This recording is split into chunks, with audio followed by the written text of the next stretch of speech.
Satsanga Salon, where the beach walk leads somewhere you didn't expect. Today, we're following a single insight from Purushottama, what it means to stop seeking attention from the outside world and turn it inward. Let's start with that realization on the beach. The setup here is deceptively ordinary. A working holiday in Mexico, walks on the beach, swimming in cenotes. But something lands mid-stroll that reframes a pretty fundamental human habit, the need to be seen.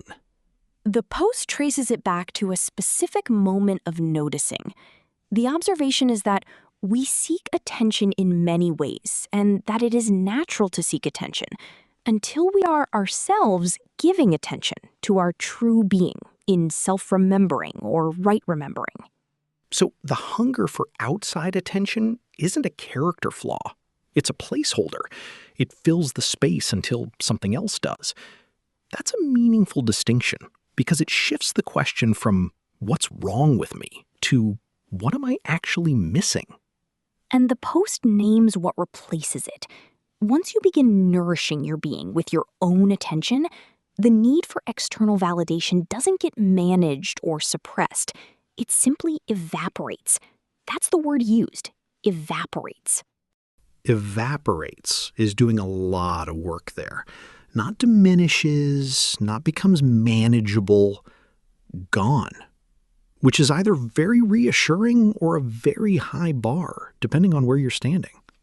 The post ties this directly to the Buddha's instruction, be a light unto yourself, reading it as at least one answer to why that phrase matters.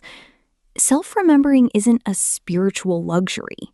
It's the actual source that makes external approval unnecessary. What I find interesting is the framing of attention as nourishment. You're not fighting the craving.